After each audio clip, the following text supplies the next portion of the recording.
And welcome, everybody, as we talk a little 49er football on the Tales from the Bay podcast with Maria Serrao joining us, sports reporter, playingthefieldtv.com. It airs on Fridays, and she's with us to chop it up and talk a little Rams, Niners. Larry Krueger, Ryan Smith with you as usual. Maria, how are you? I'm great. How are you guys doing? Getting ready for the big game on Sunday. That's right. We're getting ready to see, can the 49ers sweep the Rams? We'll see. What is it about the 49ers and the Rams, or is it really just McVay and Shanahan? Seriously, what do you think of the rivalry, or how's it viewed in Southern California? Because I kind of think it is a rivalry. Shanahan kind of plays it down. They're obviously two great young coaches.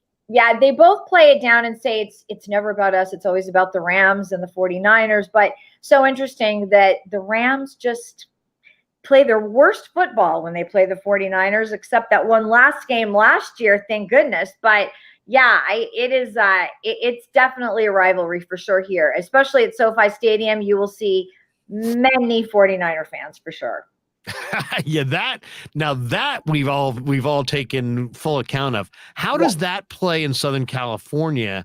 Do Ram fans care that the Niner fans have invaded SoFi to the point where Matt Stafford's had to go to the silent count in his own backyard? I mean, is that a source of shame, or do they feel like they overcame it in the conference championship game?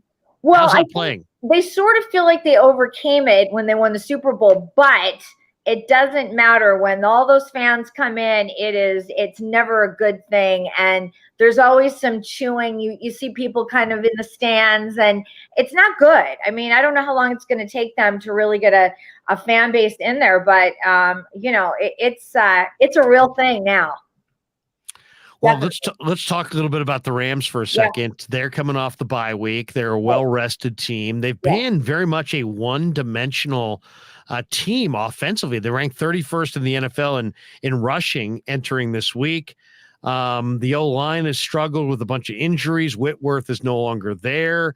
No one in the NFL has more interceptions entering this week than Matthew Stafford, who has 8, second year in a row. He has led all quarterbacks in that category. What do you think? The Rams are among the league leaders in giveaways and sacks allowed. How do you view this Ram team coming into this game? You're just full of good news, aren't you?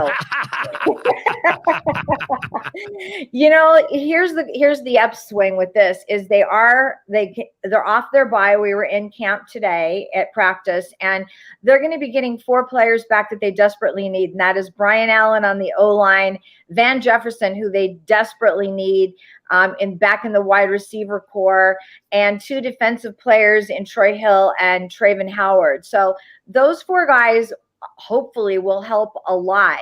The O-line has been so decimated with injuries. Wentworth retires, and they're moving people around, and guys they're going out. Coleman Shelton, he was at right guard. He got hurt. They move in Joe Noteboom. He gets hurt. He's out for the year. So it's been musical chairs on that O-line, and Stafford has been sacked, I think, the 3rd most in the NFL, and that is just not good. So he's got to stay upright, and I'm hoping that this week with Brian Allen back, and of course Rob Havenstein, who's great, maybe they can, really help out on that O-line to get some kind of continuity there, because it's not been good.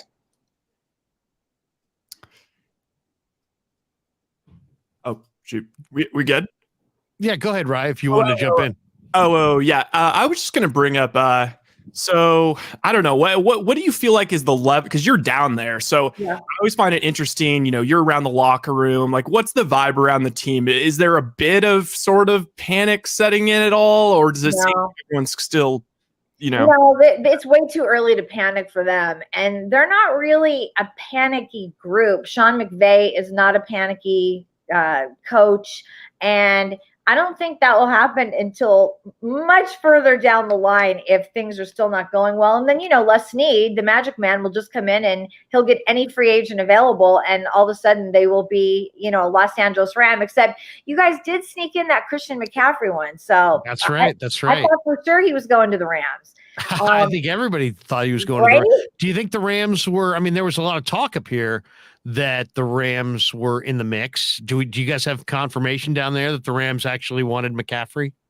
I think they did, and I think they were in the mix, but they don't really admit to that. But, after last year, we see them go after everybody, so we just assume they're going to go after him too. But he did end up with the 49ers, which I think is going to be a huge plus for that offense. And, the Rams are going to have to just do what they can now, especially with Cam Akers not being in the picture right now. They've got Darrell Henderson Jr. and Malcolm Brown. So we'll see what happens with the run game here. What is the deal with Cam Akers? Do we know? I mean, is it come out at all? I mean, I know they're shopping him, and I know he has not been as effective this year. Didn't he have was it the ACL or the Achilles last year? And he's come back, but he's not either. Is it that he's not the same player since the injury? Is there something more to this story? Because it seemed rather abrupt that all of a sudden on a team that doesn't have great running backs besides him that they would suddenly McVay would say, we're looking to shop him.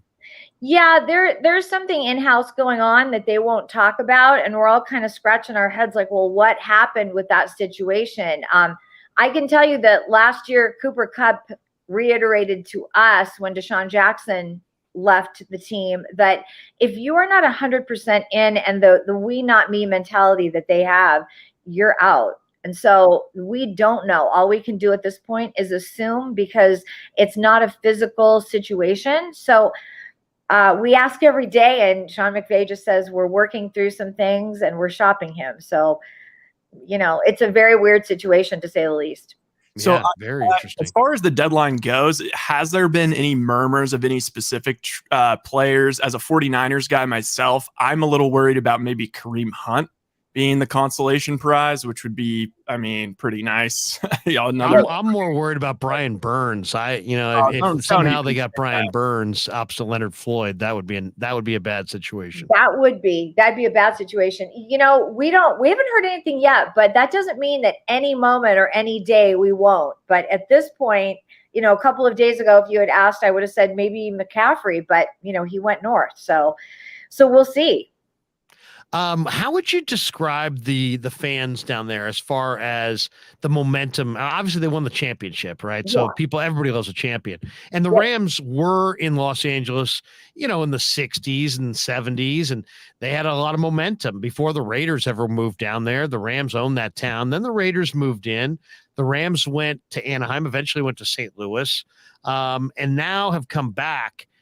I'm just kind of wondering. I get the sense, the Chargers are in LA. They're not in San Diego. It's like, I don't know what happened to the Charger fan. Like, there's no Charger fans anymore. There aren't Charger fans in LA. There aren't any San Diego Charger fans anymore. So they're they're playing every game on the road. The Rams have a fan base, but it almost feels like they're kind of, I don't know. It doesn't seem like they have the momentum that they should have for a team that was great in that city for decades. What's interesting is when you go to a game here in Los Angeles, you will see the Ferragamo jerseys. You'll see the guys from, the Fearsome Foursome. You'll see all of Jim Youngblood and all those guys. All of those guys. Yeah. Rosie Greer. You'll see that the old guys' shirts everywhere. The Jack Jim Everett even, and the Eric Dickerson. So there are a lot of Ram fans here. And the one thing that the Rams did 100% right is when they came back to Los Angeles, they immersed themselves in the community just to try to attract, to do the right thing, obviously, but to attract those younger fans. And I think they've done that. There's a lot of season ticket holders that come to Ram games now. So I think that was smart because they go to a lot of schools where, now the Rams are the kids' favorite team because they meet a player. And I think that has a huge impact. And it's something that the Chargers are way behind the eight ball on because, let's face it, their team was yanked out of San Diego, and it may take decades before they really have a good fan base here. But as far as the Rams, they do have a fan base. I just think they sell all their tickets to the Niner fans when it's Niner week. Yeah. And do you think the game plan for them sort of as an organization is, like you're saying, of course, there's the older Rams fans, but they're trying to get their hooks in the young kids now so that in 15 years that there's a real legitimate kind of hardcore lifer. I think so, 100%, because when you put the players out in the community and they actually meet the fans, it makes a huge difference, because one person tells another person, and then they actually have a story. Wow, my son met Cooper Kupp today, or Matthew Stafford, or whomever. And so that does make a huge difference, because we hear stories from schools and kids that come to games, and they'll tell you about when the Ram came to their class or what have you. So they really do an excellent job. I mean, Andrew Wentworth retired, and I think he has been every single day at a charity event with the Rams still. So they really are trying to keep the ball rolling, because they know it's a tremendous amount of work to do, because even though, yes, you have your old time fans and you have the people that were mad at you because you left. So you have to get the young fans, ingratiated to you again. So I think they're working hard on that. Maria Serrao with us on the Krueg shows. We talk a little 49ers and Rams in advance of Sunday. Two new Ram defenders I got to get your thoughts on. One, obviously, we all know way too much about, and that's Bobby Wagner, who's an LA guy who went to Utah State and obviously had a Hall of Fame career in Seattle, and now he's back in Southern California with the Rams. And then DeSean Kendrick, the 6th-round pick out of Georgia. I noticed Kendrick in the first matchup. He just looked terrific in the game at Santa Clara up at Levi's. What do you think? I mean, what can you tell us about those two guys? It seems like both of them have made a huge impact on the Rams defense. Huge impact already. And that really starts with Aaron Donald. Anybody that comes into the Rams, including Von Miller last year, will tell you that Aaron Donald, he's a man that doesn't say a lot, but when he does, everybody listens, kind of that E.F. Hutton thing. And it seems like the best defensive player can come into this environment and be around AD, and all of a sudden it elevates their game, because they're looking at him and saying, wow, I want to be as great as this guy. And we've seen that with DeSean and with Bobby Wagner. Bobby Wagner he is such an interesting guy. I mean, one of the first words out of his mouth when he came here was, I'm circling the Seattle game, because he said, I didn't think they were going to trade me. I didn't think they were going to let me go. And that meant so much to him that he really wants to prove himself when they play Seattle. So it's going to be very interesting to see how that all plays out. But he is another guy who is just 100% ingrained in the community. He's from Southern California. He's already done clinics near where his school was, I think in Riverside area.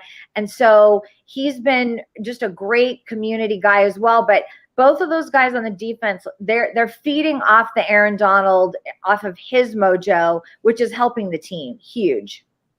I got a question for you. So when there's these rivalries, and I do think Rams and Niners is a rivalry, a lot of times there's, whether it's baseball or whatever, sometimes it's not even the best players, but sometimes there's just guys that seem to just kill you. And it's annoying. Like, they always seem to have their best game versus you or whatever. On the flip side of that, for some reason, I know in my mind that Aaron Donald is the best defensive player in the league and has been for a really long time. He doesn't necessarily kill the Niners like he kills everybody else. I was wondering, is there anybody on the Niners that just particularly, like in the Ram fan base or the zeitgeist, that is just like, God, that guy kills us every game? It's Jimmy Garoppolo. And for the life of me, I cannot figure out why the 49ers why do they not like Jimmy Garoppolo? I don't get it. He gets you within one game of the Super Bowl and you're ready to throw him out the window. It just blows me away, because every time he plays the Rams, he looks like Joe Montana. Yeah, so true. He does play well against the Rams. He has the Rams number. I want to ask you a little bit about the wide receiver core. I mean, obviously Cooper Kupp, first game at 16 catches. The 49ers have never been able to stop Cooper Kupp. When the Rams have lost to the Niners, they just went away from Cooper Kupp and focused on trying to show that they were tough and could run. But the Niners really have never been able to cover Cooper Kupp. But I wanted to ask you about the other receivers, because Allen Robinson comes over from Chicago. Just has been very disappointing. Tutu Atwell was a second-round pick. He can run fast, but he's just been disappointing. Skoranek has been decent, but he's not a burner. They're using him as a fullback. They had OBJ. I think OBJ would like to come back. There's rumors in the paper this morning about the Rams having interest in trading for Brandon Cooks, who may wind up being the most traded for receiver in the history of the world. Right. And you mentioned Van Jefferson coming back. What do you think? I mean, it sounds like Les Snead is really interested in adding to this receiving core. If you had to guess, would you say Van Jefferson coming back is the answer, or will they re-sign OBJ? Do you think they'll trade for a Brandon Cooks? Clearly, they look like they're looking like wide receivers. Seems like something they're interested in adding to. So I'll give you a little bit of weird insight. The first week we walked back into the locker room, OBJ still had a locker, and we were like, is he coming back? Like, what's going on? And, we forgot to take his name down. Well, it stayed up there for like a month. So I don't know what's going on with OBJ. But, as far as guys just fitting in, the last game that they played before the bye, they finally got Allen Robinson the football. He finally, was scoring. And I feel like it took them the whole first 6 weeks just to get him involved in all. And every week we ask Sean McVay, what is the situation with him? Why are him and Stafford just not connecting? And it was always everything to Cooper Kupp. And he does make those circus-like catches. And we know the stories about Stafford and Kupp. They're at the facility at 5:30 in the morning. And, they know each other, in and out, but you've got to get these other guys involved. And I think the reason they were so successful last year was OBJ came in, he fit. Van Jefferson, young and learning, but he fit. He could catch the long balls. So I think it's a matter of getting these guys for Stafford in the right place so that they fit, because Cooper Kupp will block. And that was the great thing about Robert Woods. He would block as well as catch. So they've got to organize these guys so that they fit into this offense and they can be better utilized, because Allen Robinson should be catching everything. Yeah, and you would think. Right. And we don't see the ball even thrown to him that much. So the last couple of games before the bye, we did see the ball getting to him more. And I'm super hoping that we'll see that again, because he is just such an amazing talent. And you cannot throw the ball to Cooper Kupp every single time. And he's double and tripled. He's got guys hanging off of him, and he still manages to catch the ball. But when you have all these other guys around, and Skoranek has been playing well, Higbee is good. They have a lot of weapons, and I'm hoping with Van back, but I'm not putting out. I think that OBJ could be somebody they get back. We haven't heard a lot about Brandon Cooks coming back, but it's a possibility. I would take OBJ only because we already know he fits into this offense. Right. Has McVay changed in your mind since winning the Super Bowl? They say that winning a Super Bowl changes you and that it may relax some young coaches. Does he seem any different at all from the way he was a year ago after, notching that first Super Bowl title as a head coach? What was really interesting about Sean is I expected there to be a little bit of, hey, we won the Super Bowl, we're going to enjoy this for a minute. But in April, when they went back to work, it was, we won the Super Bowl. That was last year's team. This is this year's team, and we're done talking about it. And everybody was kind of like, well, there were stories and questions, and he was really adamant that he just wanted to stop talking about it. And when the banner fell the first week of the season at SoFi, he said, somebody had asked him, and he said, look, that's nice. We've moved on. This is a different team. I think that McVay is so challenged and loves this game so much that he wants to start over again and build another one. He's that guy. I don't think that he's changed one bit. He looks at this like the biggest chess match of his life, and he loves it. He is a football guy. I don't think that he even knows what's going on in the world. Like, honestly, he gets up at 5 a.m. and goes to bed at 1 a.m. and that's all he does is live, eat, and breathe football. I'm shocked he had time to get married. Make a prediction on this one, because some people think that Sean McVay is going to follow John Madden's footsteps and that he's going to be a coaching short timer who goes and makes a lot of money as a TV, talking head. And, he's got the looks, he's got the youth, he's got the ring, you mentioned the wife. I'll say this. There's a lot of families that pay a heavy price for the hours that these guys work. We're talking about 100-hour weeks. The TV schedule's far more favorable. It's a far better life to be on TV making millions than it is to sit there and grind film, especially if you got a ring and you've already climbed the mountain. Do you believe those rumors that say he's going to be a football short timer as a head coach and then he'll be an announcer, or do you think he'll stick with it? No, first of all, he's too young. And I think that he would be the guy that if he left, he would want to come right back. I just don't think that maybe in 10 years, if he has won a few championships, but no way. All right, there's no way. In fact, he addressed the rumors at the beginning of the season that, hey, we heard that there's a contract waiting for you, and you get the cushy chair. And, he kind of laughed, but his enthusiasm and his love of this game, I just cannot see him off the field, at least not for a few years. Last one I have for you. Maybe Rye has one more for you. By the way, 916_49 says, I hate the Rams, but Maria is cool. There we go. 916_49. LA. I always thought it was interesting. I mentioned it before.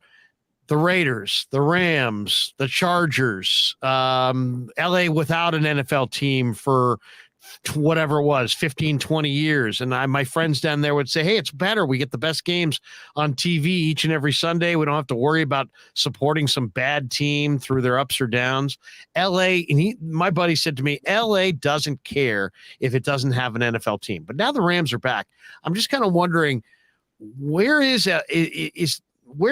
Do you think, is LA like really, totally going to be behind the Rams in 5 years? Are the Chargers going to be a popular team?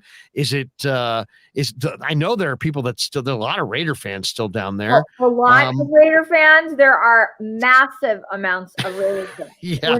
What do you see in the future down there?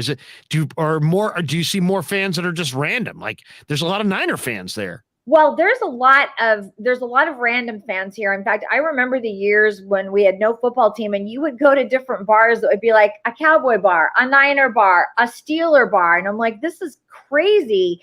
But now you are seeing a lot of Ram fans. The Charger fans, it's going to be a slower process. But I think that the Rams are, especially winning the Super Bowl. I mean, let's face it, that did help them quite a bit. Sure. Nothing helps more. Right. You've got a new stadium. I mean, it was like the perfect storm. So I think that their fan base will continue to grow. And hopefully, I hope for the Chargers, it will as well. But we have far and away so many Raider fans here. And I would just be lying to you if I told you that we didn't, because we've all seen the blackout. When they play at SoFi, it is what it is. Ryan, you got one more from Maria? Okay, I've got a two-prong one. One is something no one cares about but me. So we did get some press passes.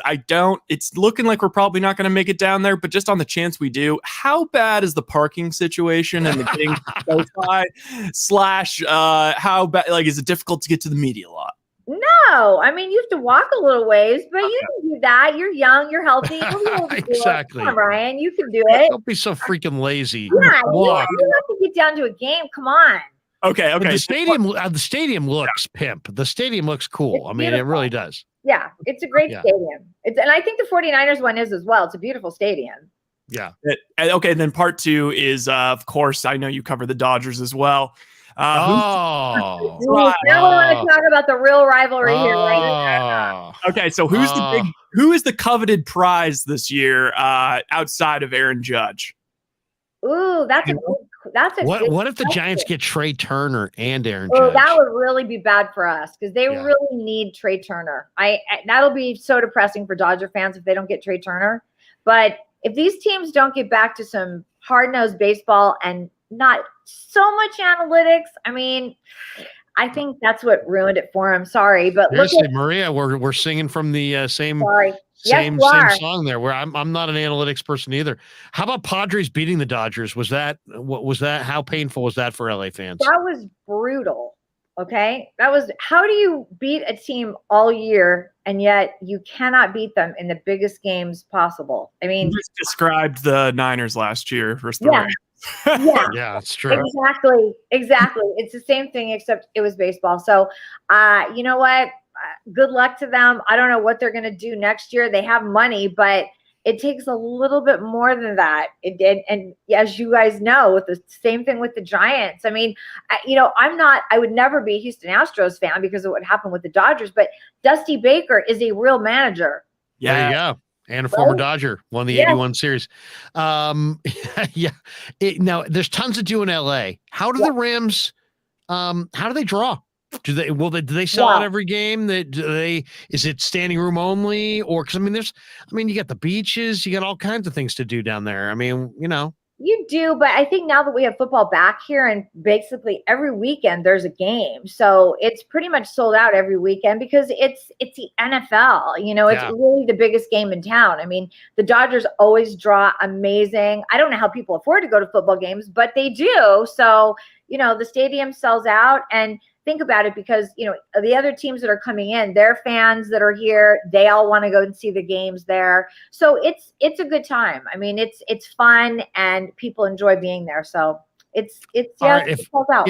If I go to playingthefieldtv.com for your weekly TV show that airs on Fridays, tell us about the show.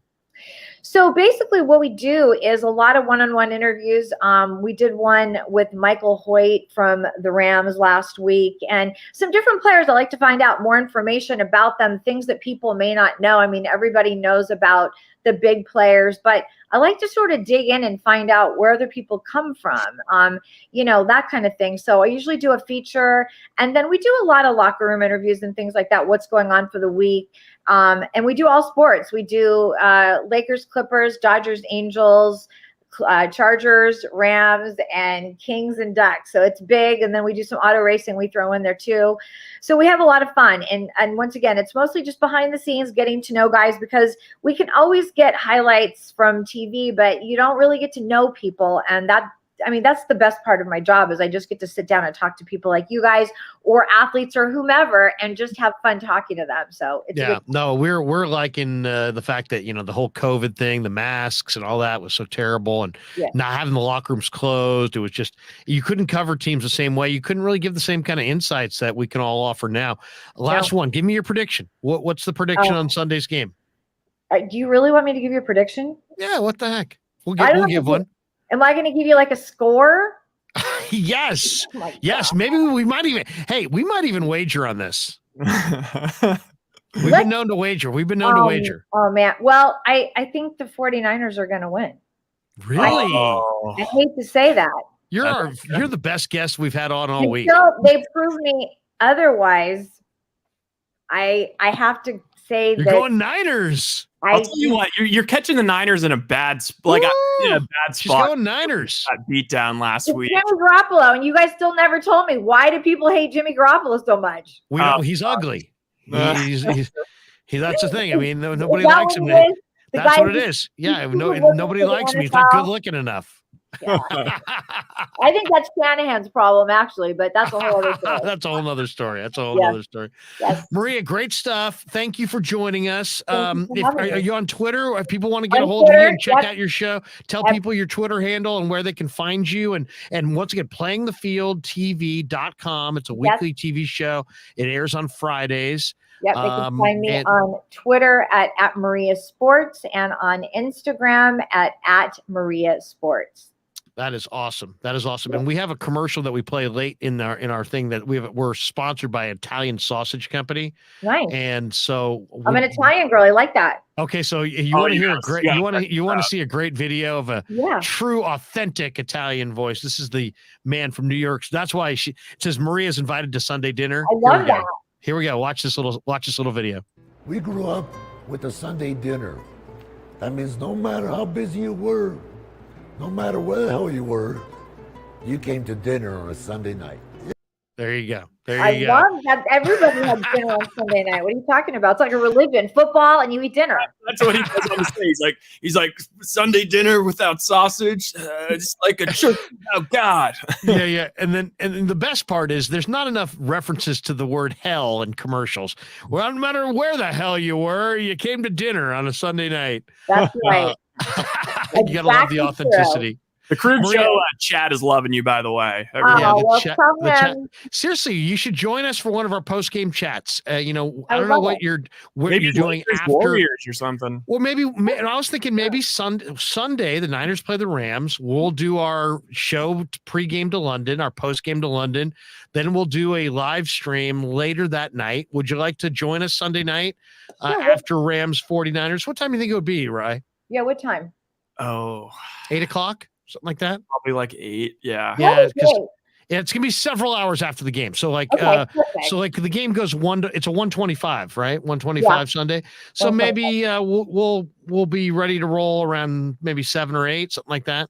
Okay. We can invite you and then we'll see if your prediction came correct, and we'll talk a little bit about the game and get your perspective. But we like your personality. So thanks you very much. It was fun talking to you guys too. So I'll look forward to talking to you on Sunday, and hopefully my prediction's wrong. Can you give us one Go Niners? Can you give us a Go Niners? I can't do that. It's against my religious beliefs. I'm sorry. Because I'm not a fan of any of those teams. So there's no way I can tell you who I'm really a fan of. So No problem. We'll talk to you Sunday. Thanks, Maria. Bye, take care. Yeah, never met a man I've been scared of. Careful, you gon' get exactly what you asked for. Here for whatever you bring me, getting handled. I answer to no one, I don't need to hassle.